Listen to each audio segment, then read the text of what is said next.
Beautiful music today in the early worship and in worship today here as we gather in this place. It's so good to see you. That gives us new meaning, doesn't it? As we are loosening up a little bit. And I believe the mask mandate may change a little tomorrow or the next day, March 1st. So we're excited about the changes that are taking place after 3 years in this pandemic. Where have you experienced a pivot in your life? Where have you pivoted in your life during this 3-year period? One thing that I think of, the last time I was here, I was a brunette.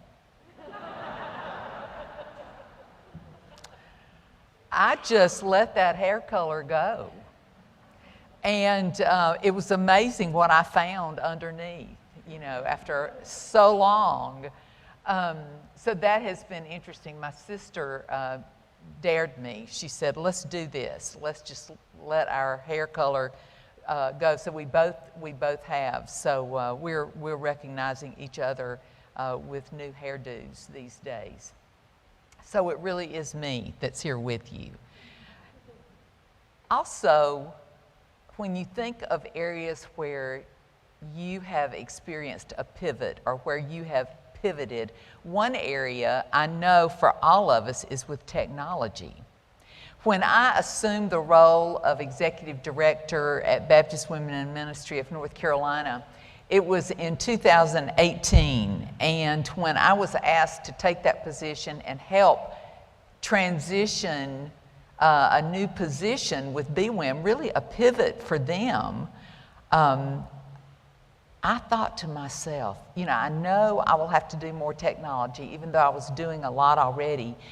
And I was already doing some Zoom meetings, but I said to myself, I might, now this is before the pandemic, I said to myself, I might just be able to retire before I have to figure out how to do breakout rooms on Zoom. No such luck. But I am here to report that just a few weeks ago, I had a leadership board meeting where I had each section of our leadership board in a different breakout room, and I flitted between each one. I was so proud of myself. We learn what we have to learn, right? We pivot. This morning we are going to talk about pivots and how Jesus embraced that tool as well, the pivot.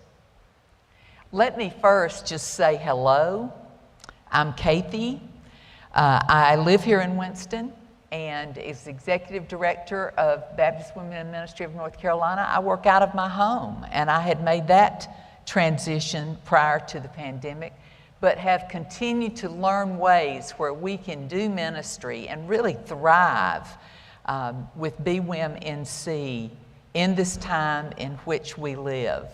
Our mission statement with Baptist Women in Ministry of North Carolina is telling stories, opening doors, and building community. And the stories we are telling are about women who have been called to ministry by God and the men who support those women. And we're telling those call stories as an encouragement for the little girls, for people who may be at a pivot point in their life, looking for God's direction. And those stories are points of encouragement. Opening Doors is an opportunity for us to scholarship divinity students.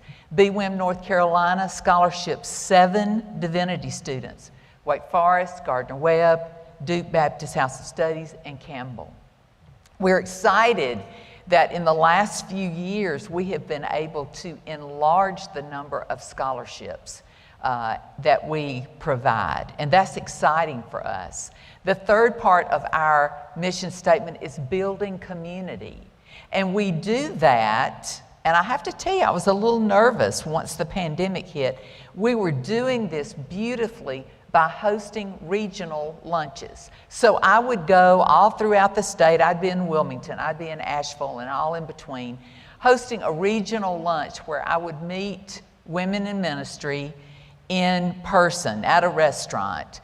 And it was a great time to be with folks. But when the pandemic hit, we quickly moved to virtual regional lunches. And I know it's not the same, but you still can build community in those places. So telling stories, opening doors, building community. Baptist Women in Ministry of North Carolina is a partner with you at Ardmore, a partner with Cooperative Baptist Fellowship, and a partner with many churches and organizations in our state. And we are so glad that you encourage us and help us thrive.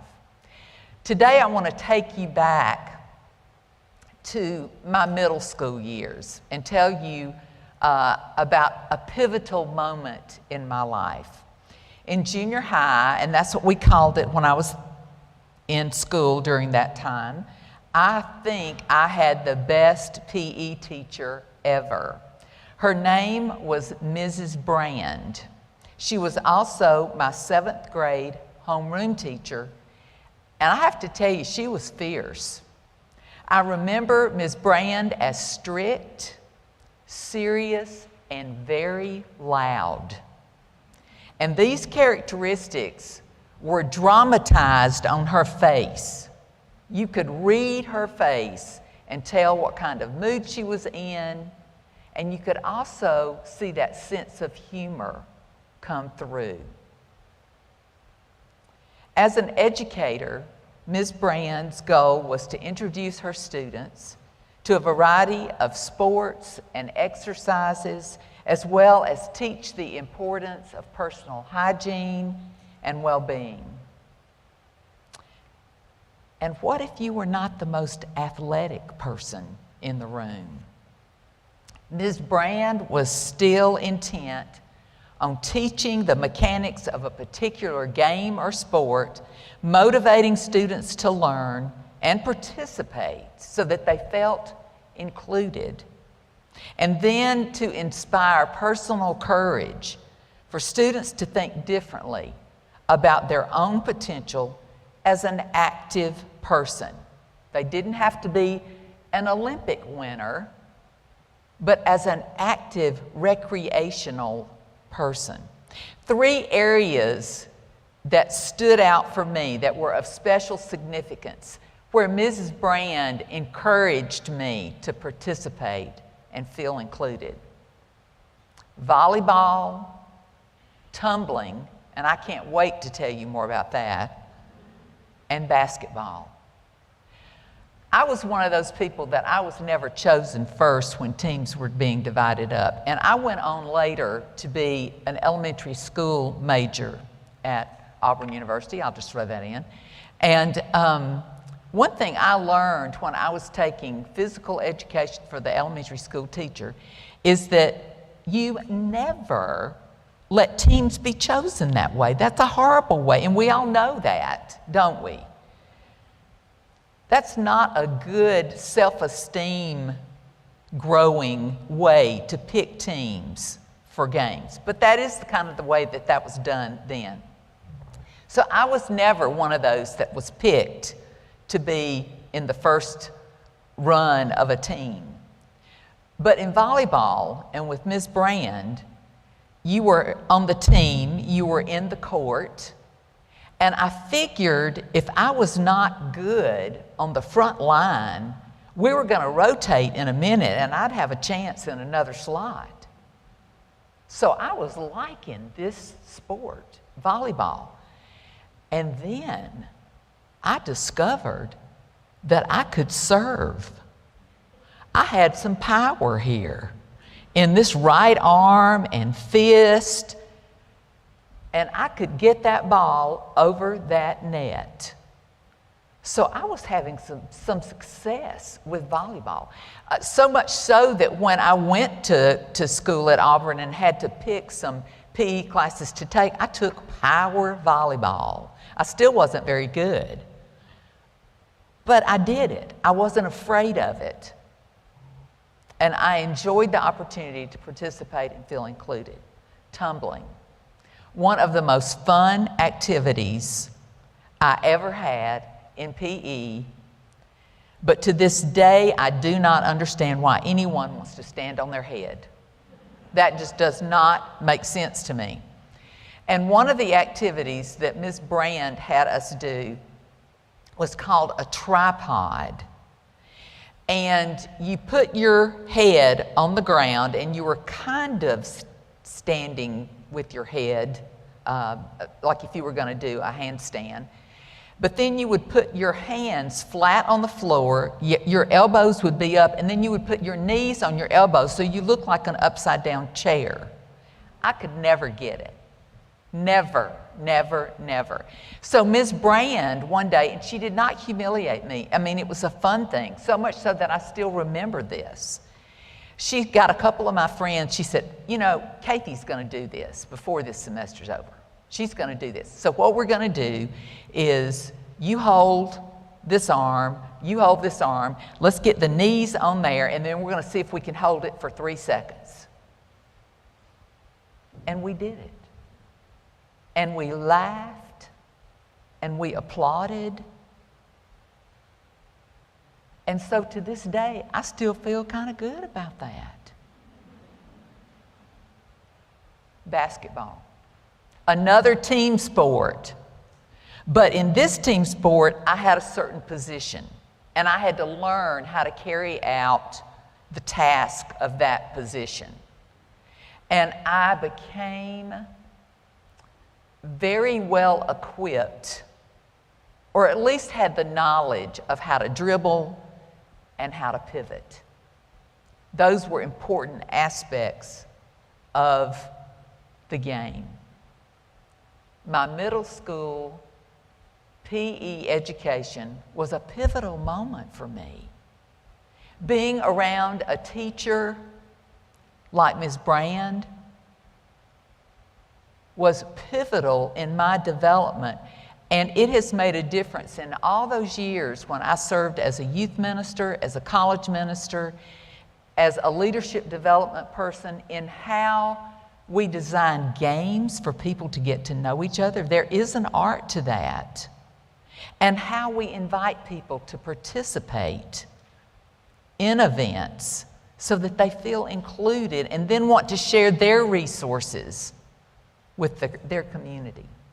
Until recently, I never used the word pivot in everyday language. The only time I used pivot was with basketball.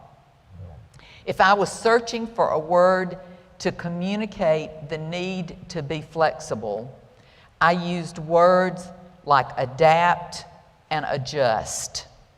These days, it seems like we use the word pivot constantly, always to describe change and adjustment. The main definition of the word pivot, when you look it up, is that basketball term. That's going to be the first definition that you say or that you read. And this is how we hear the word pivot defined.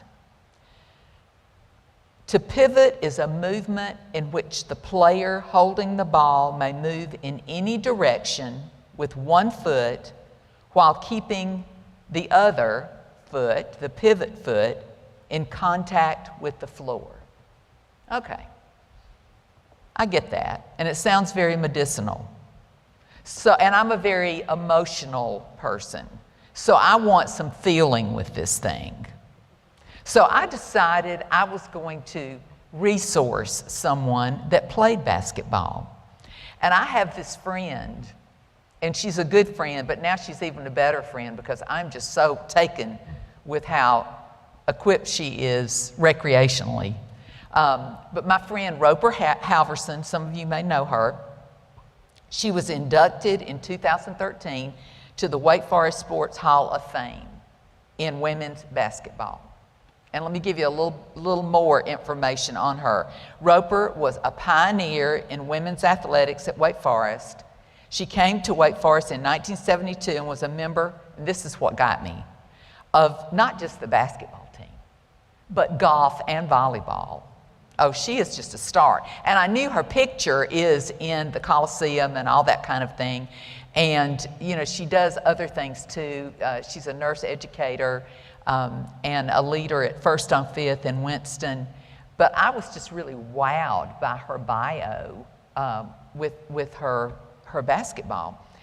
Following graduation, Roper, from Wake Forest, Roper served as assistant volleyball and basketball coach for the Demon Deacons, while also becoming Wake Forest's first female athletic trainer in 1977.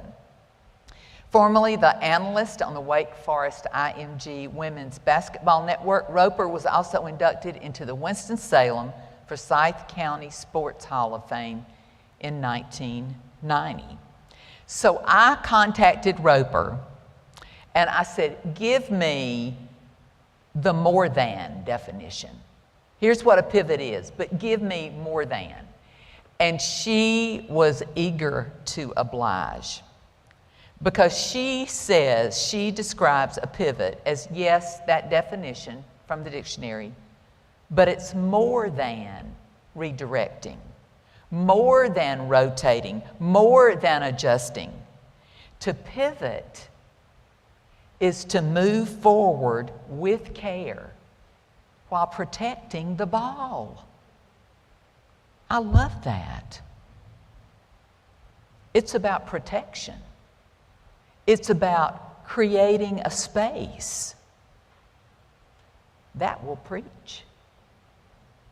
And that is what happens at the Transfiguration. The Transfiguration is the pivotal point in Jesus' ministry, midway from the healing and teaching, and then looking forward to the suffering, the crucifixion, the journey to Jerusalem. I'd like to read our scripture again, and this time almost like we're doing a Lectio Divina.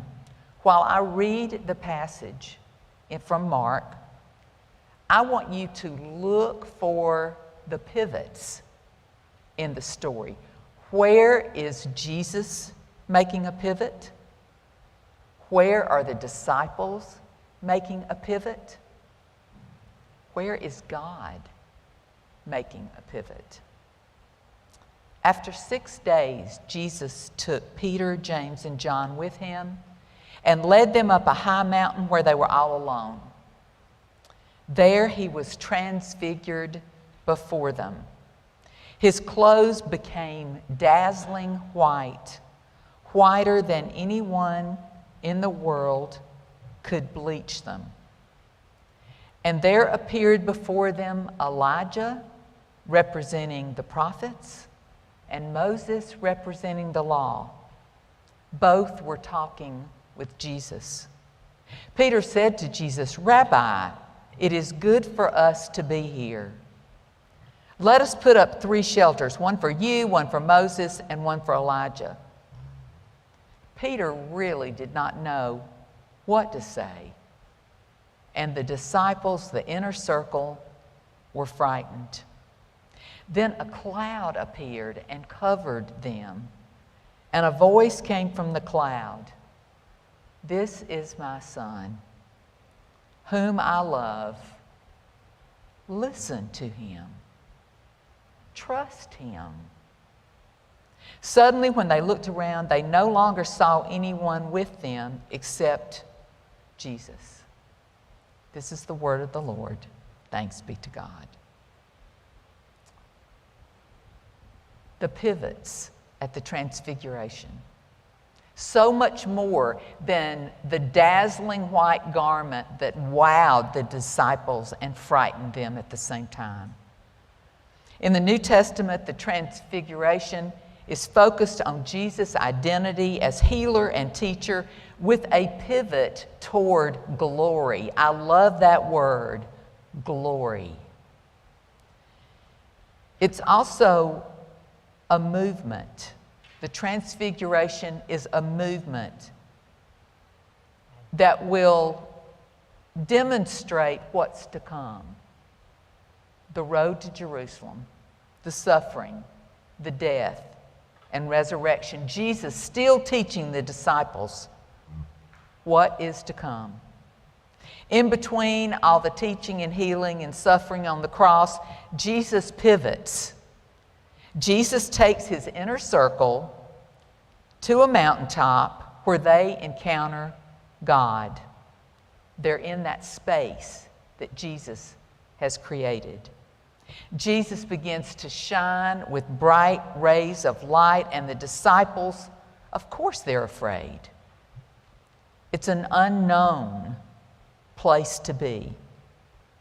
It was a pivotal moment, a place where the disciples caught just a glimpse of glory, enough to let them know, listen to him, trust him. It was that pivotal moment when the disciples encountered God. It was so good, felt so right, so comfortable, they wanted to stay. It was that place where Jesus was protecting the disciples. The Transfiguration is one of the miracles of Jesus in the Gospels. We don't always see it that way or think about it that way. And it's unique because the miracle actually happens to Jesus himself. Richard Neil Donovan writes, "The setting on the mountain is presented as the point where human nature meets God, the meeting place of the temporal and the eternal, with Jesus himself as the connecting point." Jesus is acting as the bridge between heaven and earth, and Jesus' pivot becomes that space, that creation of space for encountering God. The significance of Jesus as the Son of God is increased by Peter's pre-transfiguration confession to Jesus in Mark 8:29. Jesus, you are the Christ. Who do you say I am, Peter? You are the Christ. And the presence of Elijah and Moses at the Transfiguration demonstrates God's affirmation of Jesus as God's Son. This is my Son, whom I love. With him I am well pleased. Instead of building a mini retreat center, which Peter, James, and John wanted to do, they are challenged to listen and to trust, to consider descending from the mountaintop into the everyday, that everyday world of work and responsibility and ordinary people, in order to understand that the way to glory is through suffering and sacrifice. Listen to him. It was a pivotal moment. Today we are in the third year of a pandemic, an infectious disease that has crossed international boundaries and affected people on a worldwide scale. It has killed many people and caused disruption, frustration, isolation, and grief in all areas of life. However, the pandemic has also presented us with the opportunity to learn the fine art of the pivot. What does a pivot allow us to do? It allows us to think differently. It allows us to move forward. It allows us to protect others. Remember that to successfully pivot, we need to keep one foot in contact with the floor, create space, and protect the ball while searching for an opportunity to move forward. Baptist Women in Ministry was formed in the early 1980s in a time where Baptists were struggling, were having a difficult time in growing. Wherever your theology was, it was a difficult time. And the Christian Life Commission and the Women's Missionary Union united with each other to pivot. And when they did, a form of Baptist Women in Ministry was born. It was a pivotal moment. A voice came from the cloud. This is my son. I love him. Listen to him. Trust him. With the Transfiguration, Jesus begins his journey to Jerusalem, and we know what that Lenten journey leads to. Glory. Amen.